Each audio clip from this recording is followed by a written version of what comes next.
Hello class 9 students. Today we will discuss some topic of Nazism in Germany and the lesson number 3 of your history.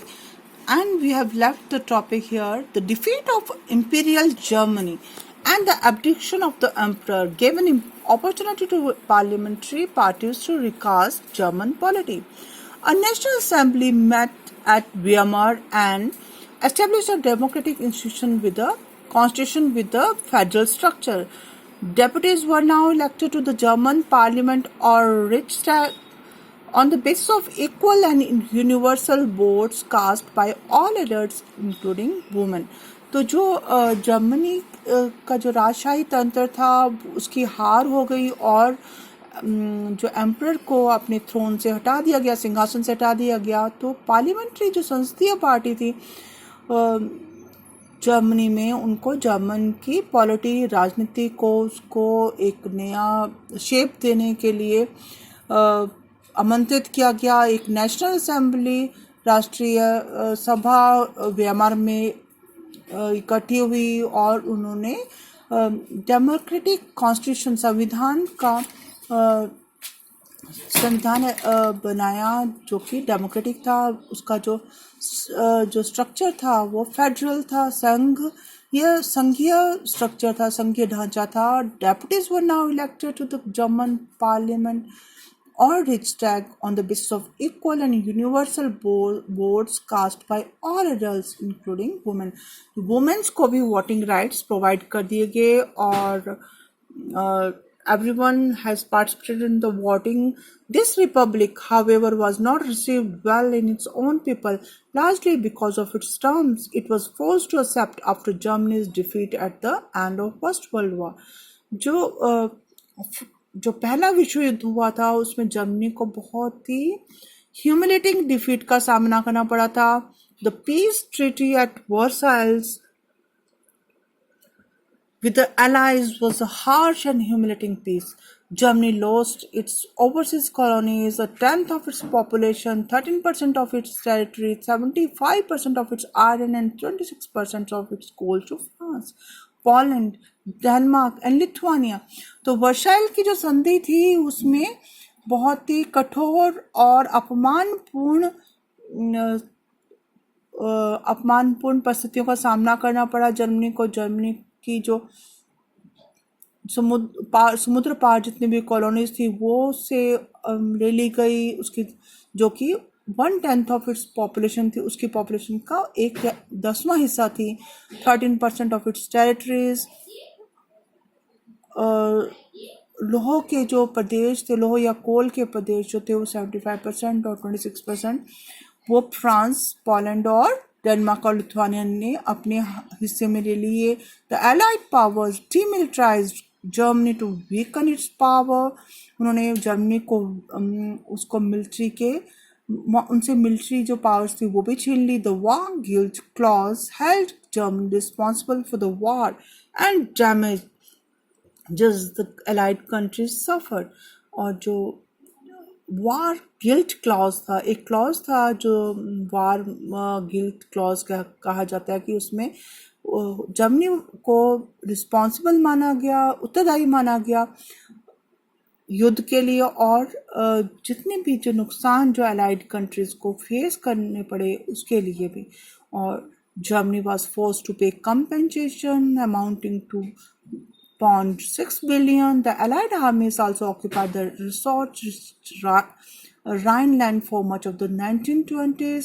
Rhineland जो था जो कि बहुत ही mineral resources खनिज संसाधनों से पूर्ण था, वहाँ पर उन्होंने अपने कंट्रोल में ले लिया। Many Germans held the new Weimar Republic responsible for not only the defeat but also the disgrace at Versailles. उन्होंने ज़्यादातर जो जर्मन थे उन्होंने वेमर जो रिपब्लिक था, गणतंत्र था, उसको ही रिस्पॉन्सिबल माना, उसको उत्तरदायी माना।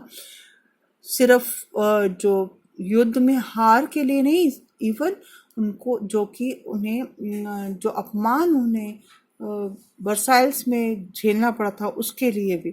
तो effects of the war had a devastating impact on the entire continent, both psychological and financially. From a continent of creditors, Europe turned into one of the debtors. Unfortunately, the infant Weimar Republic was being made to pay for the sins of the old empire. The Republic carried the burden of war, guilt, and national humiliation.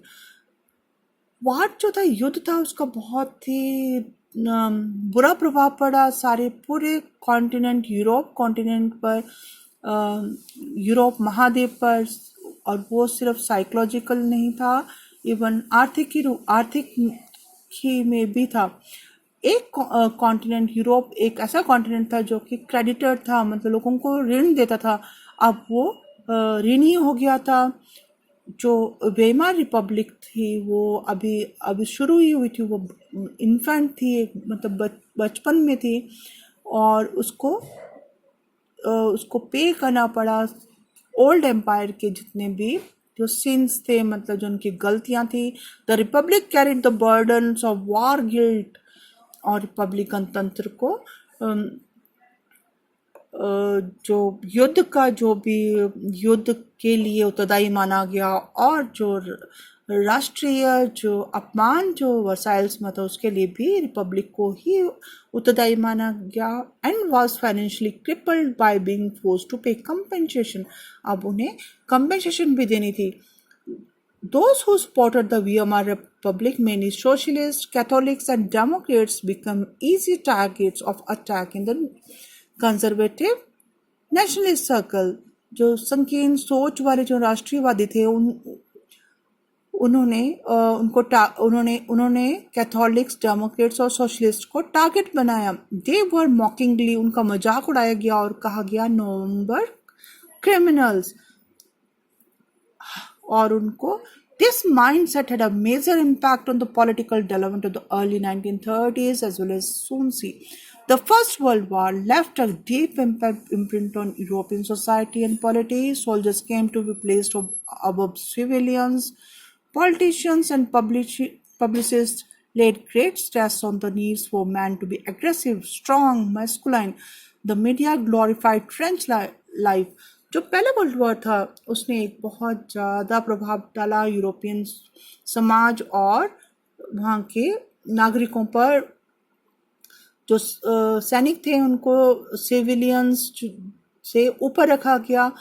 Politicians और जो publicist थे, जो publicise करते थे, उन्होंने ज़्यादा stress पर डाला कि मैन को कैसा होना चाहिए, एग्रेसिव, उनको एग्रेशन शो करने वाला होना चाहिए, गुस्से में, और स्ट्रांग होना चाहिए और मैस्कुलिन होना चाहिए उसके features, with muscles. Media glorified trench life. जो ट्रेंच मतलब जो ट्रेंच मीन्स जो आर्मी जो गड्ढे खोदते हैं, जब बैरिक्स बनाते हैं, और साथ में जो खंदकें जो खोदी होती हैं, उनकी लाइफ को उन्होंने ग्लोरीफाई किया, मतलब उसको बहुत ज़्यादा उसको weightage the.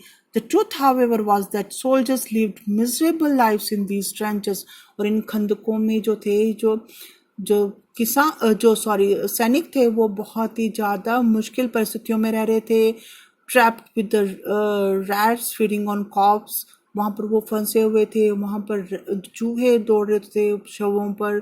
They faced poisonous gases and enemy shelling, enemy शत्रु जो उन पर बॉम्बिंग करते थे, और and witness their ranks, और उनका वो ये देख रहे थे कि बार बार कि उनका जो रैंक था वो कम होते जाता है। Aggressive war propaganda and national honors occupied center stage in the public sphere, while popular sport grew for conservative dictatorship that had recently came into being. Democracy was indeed a young and fragile idea which could not survive the instability of the interwar Europe. तो जो aggressive वार propaganda था कि बहुत ज़्यादा बढ़ा चढ़ा करके उसको प्रोपेगेंडा किया गया, और जो राष्ट्रीय जो सम्मान को बहुत ज़्यादा महत्व दिया गया, इसको पब्लिकली शो किया गया। और जो पॉपुलर स्पोर्ट था लोगों का, वो कंजर्वेटिव डिक्टेटरशिप। कंजर्वेटिव मीन्स कि जो संकीर्ण विचारधारा के लिए डिक्टेटर्स जो कि तानाशाह थे, उनके लिए ज़्यादा सपोर्ट उनका उनके लिए सपोर्ट करने लगे लोग, और डेमोक्रेसी जो जनतंत्र था, लोकतंत्र था, उसको वो एक यंग और फ्रेजाइल, मतलब कमज़ोर सा एक आइडिया था, जो कि जो अभी जो वार्स, फर्स्ट वर्ल्ड वार और सेकेंड वर्ल्ड वार के बीच का जो यूरोप था, उसके वहाँ पर जो इंस्टेबिलिटीज़ थी, उनको वो उन्हें सर्वाइव नहीं कर पाया. Political radicalism and economic crisis. The birth of Weimar Republic coincided with the revolutionary uprising of the Spartist League on the patterns of the Bolshevik Revolution in Russia. Soviets of workers and sailors were established. This is a rally organized by the radical group. Radical means जो बहुत ज़्यादा change चाहते थे society में. That is known as Spartacist League.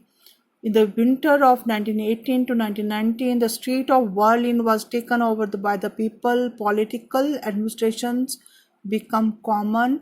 तो यहाँ पर क्या हुआ कि एक नया ग्रुप आया, और ये क्रांतिकारी आंदोलन था, और ये स्पार्टसिस्ट लीग का था, और ये इसका जो मुख्य विचार थे वो रशियन रेवोल्यूशन से लिए गए थे, वॉल्शेविक रेवोल्यूशन से. The political atmosphere in Berlin was charged with the demands for Soviet-style governance.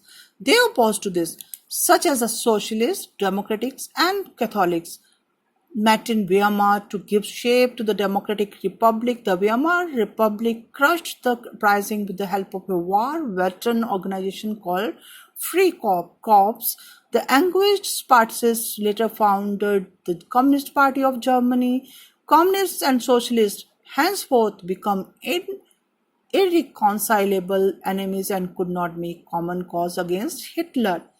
Both revolutionaries and military nationalists craved for radical solutions. Next, we will study in the next video.